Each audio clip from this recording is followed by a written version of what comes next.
নমস্কার বন্ধুরা, Bengali food and cooking স্টাইলের আরও একটি নতুন পর্বে আপনাদের সকলকে স্বাগত জানাই। দেখুন, এখানে আজকে আমি গলদা চিংড়ি নিয়েছি। আজকে গলদা চিংড়ির মালাইকারি তৈরি করব। আর এই গলদা চিংড়ির দেখুন বেশ ডিমও হয়েছে। প্রথমে আমি চিংড়ি মাছগুলো সব কেটে নেব।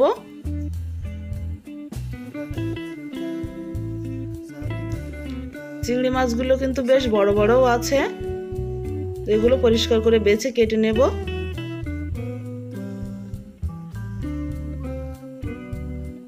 বন্ধুরা, এখনো যারা আমার চ্যানেলটি সাবস্ক্রাইব করেননি, প্লিজ চ্যানেলটি সাবস্ক্রাইব করে সকলের পাশে থাকবেন। দেখুন মাথার ভেতর থেকে কিভাবে আমি ময়লাটা পরিষ্কার করে বের করে নিচ্ছি। এইভাবে সব চিংড়ি মাছগুলো আমি পরিষ্কার করে কেটে নেব।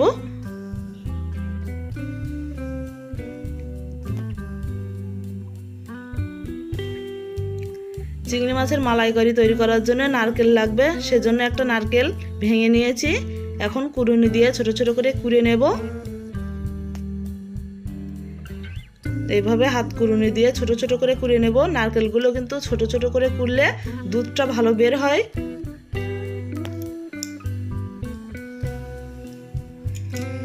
এই নারকেলটা আবার খোলাটা তুলে নিয়ে ছোট ছোট করে কেটে মিক্সারে দিয়ে পেস্ট করে নিলেও কিন্তু দুধ ভালোভাবে বের হয়। তো দেখুন, এখানে আমার নারকেলগুলো কুড়ানো হয়ে গেছে। আর চিংড়ি মাছগুলো যাতে একটু সোজা সোজা মতো থাকে, সেজন্য আমি এখানে নারকেলের কাঠি নিয়েছি।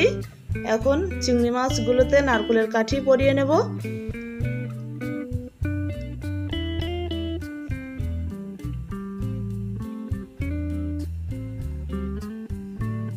সব চিংড়ি মাছে আমি এইভাবে নারকেলের কাঠি পরিয়ে নেব, তাহলে রান্নার পরেও চিংড়ি মাছগুলো দেখতে ভালো লাগবে।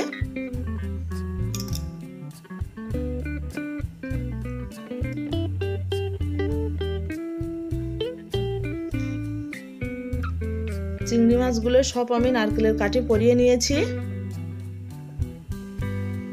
আর এখানে আমি একটা বাটিতে হালকা গরম জল নিয়েছি। এই জলের মধ্যে নারকেলগুলো দিয়ে দেবো।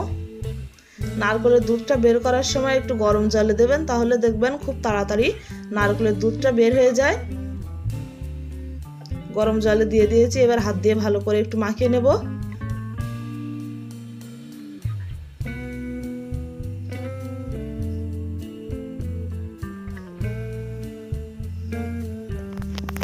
এবারে হাত দিয়ে চেপে চেপে দুধটা বের করে নেব।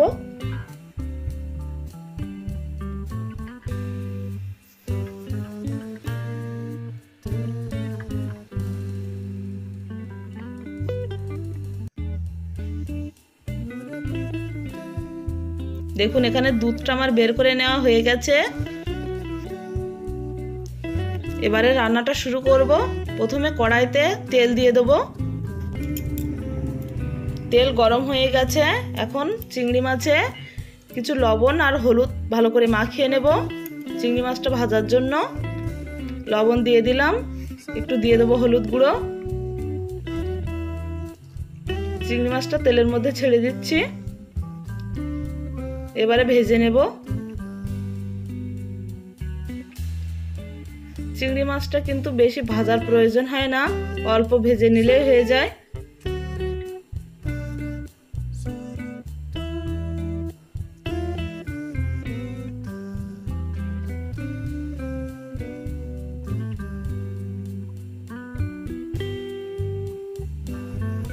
চিংড়ি মাছটা দেখুন লাল হয়ে গেছে, এটা ভাজা হয়ে গেছে। এখন তুলে নেব।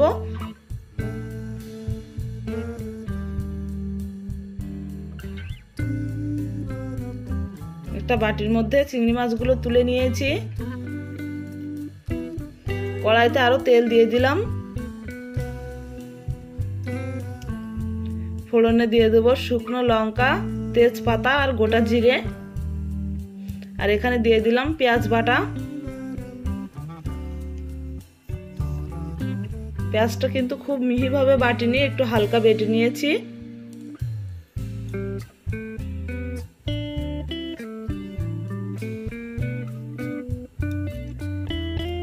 পেঁয়াজটা হালকা লাল লাল করে ভাজা হয়ে গেলে দিয়ে দিলাম শুকনো লঙ্কা বাটা।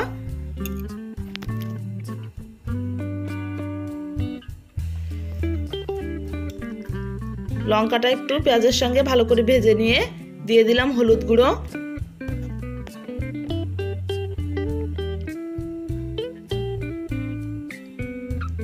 হলুদ গুঁড়ো দিয়ে মশলাটাকে ভালো করে কষিয়ে নিয়ে নারকেলের দুধটা দিয়ে দিলাম।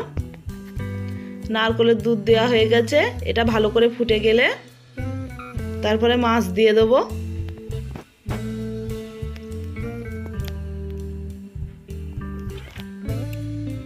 দেখুন দুধটা খুব ভালোভাবে ফুটে গেছে। এখন চিংড়ি মাছগুলো সব দিয়ে দেবো।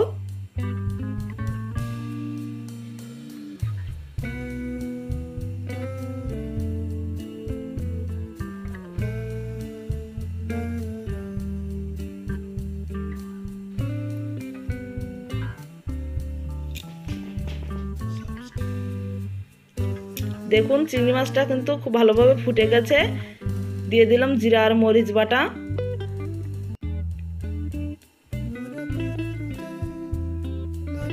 বন্ধুরা, আমার এরকম নতুন ধরনের রান্না দেখতে হলে আপনারা প্লিজ চ্যানেলটি সাবস্ক্রাইব করে পাশে থাকবেন। দেখুন রান্নাটা প্রায় শেষ হয়ে গেছে।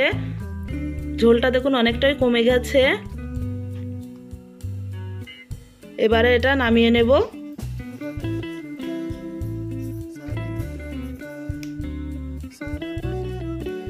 বন্ধুরা, আজকে এই চিংড়ি মাছের মালাইকারি রেসিপি আপনাদের কেমন লাগলো অবশ্যই কমেন্ট করে জানাবেন। আর যদি ভালো লাগে অবশ্যই চ্যানেলটি সাবস্ক্রাইব করে পাশে থাকবেন। নমস্কার।